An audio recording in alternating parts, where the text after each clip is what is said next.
The world order was made in 1945 at the end of a war. And a civil war can begin a new order inside of a country. The Chinese Civil War began their new order in 1949. And so that's like a new beginning. They always come out of wars. And a war is a fight for how the system works. So we'll begin there.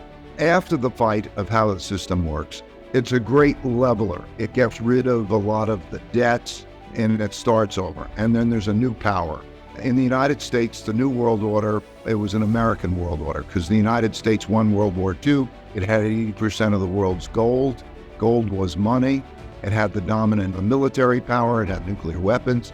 And because of that, we began the American world order. They carve up the world. Here are the borders. This group gets this piece and so on and so forth. And then they begin. And by the way, this has happened repeatedly throughout history. And so they start off with those new rules of the game. And you enter a period of peace and prosperity. And it's peace because nobody wants to fight the dominant power. The dominant power won.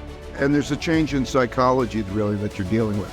Because quite often, these things take place, they take a generation or more to take place, a lifetime.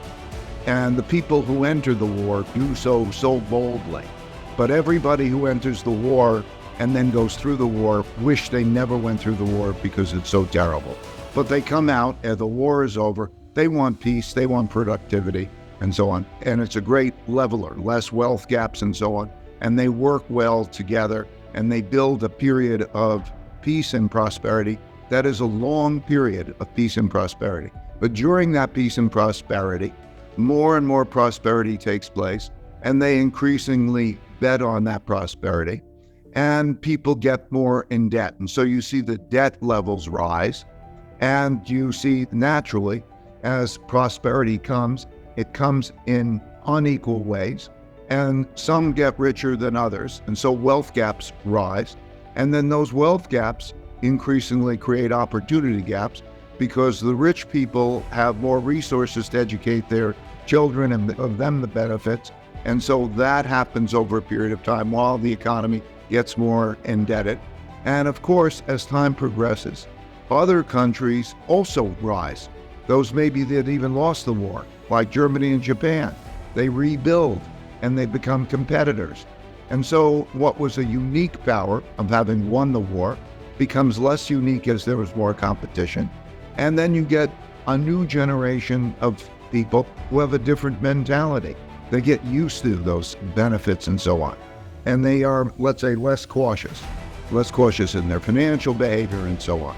And so the classic ingredient also is that that country that wins the war also has the world's reserve currency.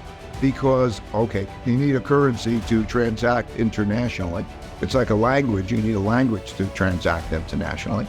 And the winner of the war gets the world's reserve currency because everybody thinks that's the most stable, and they also want to save in it. So I think there are three big forces to keep your eye on.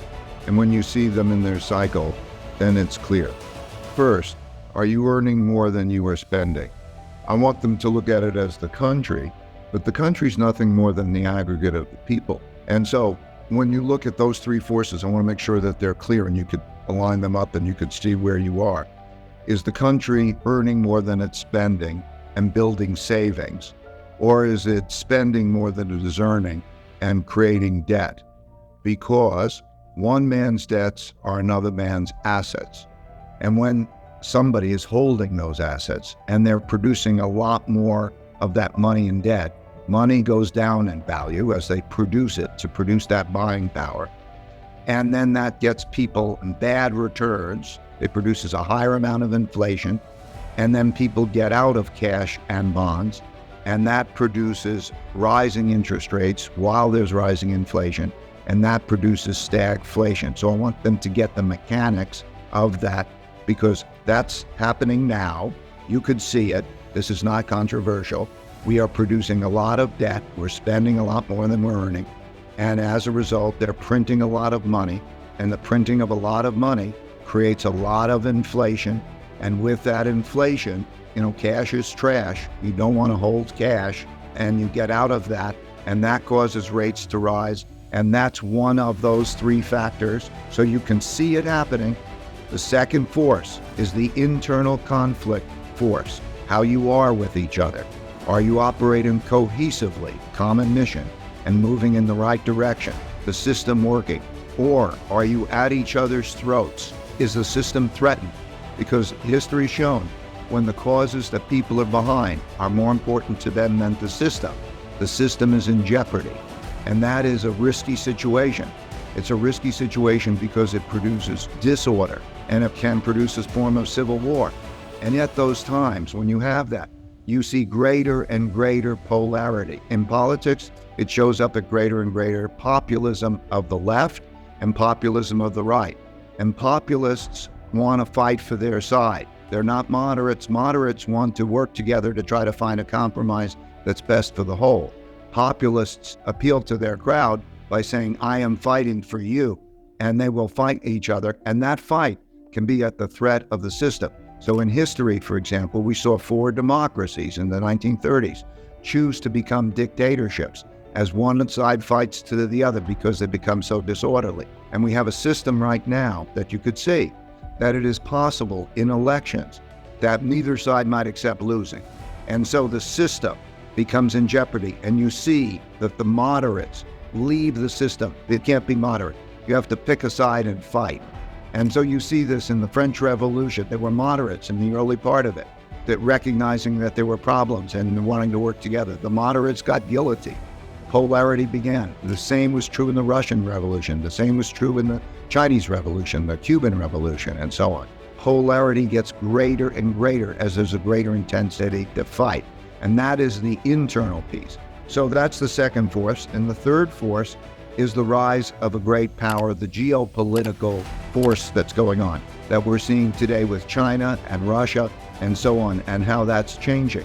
Because when the power of a country diminishes, when we get weaker financially, or how we are with each other, and so on, there are greater vulnerabilities. And there's always the competitive power that learns how to become stronger. Competition always happens. There's the establishment, and then there's the new competition. And as they get stronger in all ways, militarily and commercially, and so on. And that's the dynamic that we're seeing. The events that happened in the Ukraine, and that is bringing all this development internationally up at a little bit quicker pace. It's the same dynamic. There are two sides, and there'll be neutral countries, just like in the war. There was the Allies and the Axis powers, and then there are neutral countries. And so that part is developing. The U.S. conflict part is probably progressing a little bit quicker. On the world order, the developments in the Ukraine, maybe I should put those in perspective. There is a very close relationship and common objective of the Russians and the Chinese. So there is a competition in the world, and there's a dominant world power which is perceived as being overly controlling. And there are 5 types of wars. There's a trade war, there's a technology war, there's a geopolitical influence war, there is a capital war, and then there's a military shooting war. And we are in the first 4 of those wars in this competition with China. We are in a shooting war of sorts with Russia and the Ukraine. We're providing arms, and so they're shooting. And so there's a military war going on, and we're in it in our way. So we're at those particular spots. And the capital war is sanctions. We hear the notion of sanctions. And what that means is they're economic. And the way they work is to shut off, to produce economic pain by either not letting them get at their money or not letting them get to goods that they can import. And these have happened through time. In Japan, that was what set us up for the bombing of Pearl Harbor, because the United States cut off Japan's oil supply, was in the process of doing that, and also confiscated its bonds, much the same way as happening now. And that put them into a corner that led them to bomb Pearl Harbor, and then we went to a military war. So that's where we are now, and that also is risky because it threatens the value of the dollar. Because right now debt is dollars. Any currency The way you hold it is you hold it in the form of debt. You don't hold it just in paper. And because there's a rising inflation, and because there's a lot of printing of money, and because there's also a greater fear on a number of countries that they too could be sanctioned, there is a selling of dollar-denominated debt. So you're seeing that the bond market is going down. And so there is that dynamic that's going on. The capital wars are the ones that accelerate immediately before the military wars. Usually the coffers are empty, they're printing a lot of money, and then they're trying to use economics as a weapon. So we're in that part of the cycle. Now, in terms of how this will transpire, I think there are three big questions that we're going to get answers to pretty quickly. The first is, does Putin and Russia win or lose?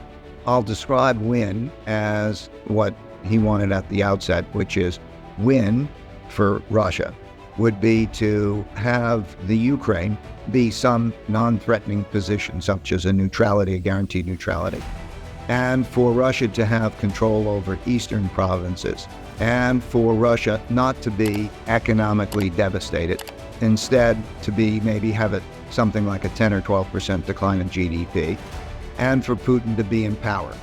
If those four things happen, then the cost of his actions will have been worth what was obtained from that. And that would be viewed as a win. It would be then also a loss from the Western countries. The world is looking at the power of American sanctions because American sanctions are the greatest power the United States has because it controls the world's reserve currency. That's the biggest asset. But in weaponizing the dollar, it is leading those to get around and not want to hold dollars because they get worried that they're going to be confiscated. So we will see if that dollar sanctions power, we'll see how powerful it is. If it isn't very powerful, that's going to be a problem. While Russia is throwing in military, we are throwing in sanctions. And these sanctions don't cause lives. It's not a military war. So we're fighting it with sanctions and they're fighting it with military. If you didn't have that, how would you fight this war? It would be a much more difficult situation. And the third thing that we're seeing is how the world is lining up, which, there are in wars, typically Axis and allied powers. And you could see by the actions that are taken as to which are lining up. Who voted in favor of what at the United Nations? Who is allowing what rules? Who is trading with the other party? Russia actually put out a list who are friendly and adversarial countries. And that's making clear how the sides are lining up. So you're seeing those sides line up and all sides are in preparation for war. And so psychology should change and is in the process of changing to realize that you have to think in terms of buying power, not the number of dollars you have. And you have to think how much as your buying power. And so the worst thing is to be in cash. Like I say, cash is trash, and to be out of the bonds. The next thing is to have a diversified portfolio of assets with a bias toward inflation-protected assets. And I would want to diversify between locations, countries, in terms of investment based on the criteria I just mentioned.